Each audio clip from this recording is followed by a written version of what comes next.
यह एक पौराणिक कथा है। कुबेर तीनों लोकों में सबसे धनी थे। एक दिन उन्होंने सोचा कि हमारे पास इतनी संपत्ति है, लेकिन कम ही लोगों को इसकी जानकारी है। इसलिए उन्होंने अपनी संपत्ति का प्रदर्शन करने के लिए एक भव्य भोज का आयोजन करने की बात सोची। उसमें तीनों लोकों के सभी देवताओं को आमंत्रित किया गया। भगवान शिव उनके इष्ट देवता थे, इसलिए उनका आशीर्वाद लेने वह कैलाश पहुंचे और कहा, प्रभु, आज मैं तीनों लोकों में सबसे धनवान हूँ। ये सब आपकी कृपा का फल है।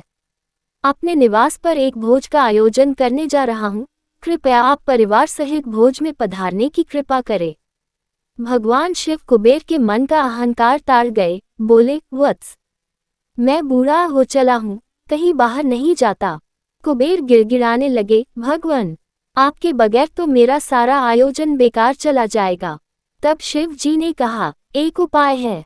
मैं अपने छोटे बेटे गणपति को तुम्हारे भोज में जाने को कह दूंगा। कुबेर संतुष्ट होकर लौट आए। नियत समय पर कुबेर ने भव्य भोज का आयोजन किया। तीनों लोकों के देवता पहुंच चुके थे। अंत में गणपति आए और आते ही कहा, मुझको बहुत तेज भूख लगी है। भोजन कहाँ है? कुबेर उन्हें ले गए भोजन से सजे कमरे में। सोने की थाली में भोजन परोसा गया। क्षण भर में ही परोसा गया सारा भोजन खत्म हो गया। दोबारा खाना परोसा गया, उसे भी खा गए। बार बार खाना परोसा जाता और क्षण भर में गणेश जी उसे चख कर जाते।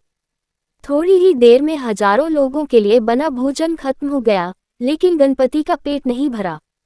वे रसोई घर में पहुंचे और वहां रखा सारा कच्चा सामान भी खा गए, तब भी भूख नहीं मिटी। जब सब कुछ खत्म हो गया तो गणपति ने कुबेर से कहा, जब तुम्हारे पास मुझे खिलाने के लिए कुछ था ही नहीं तो तुमने मुझे न्योता क्यों दिया था? कुबेर का अहंकार चूर चूर हो गया।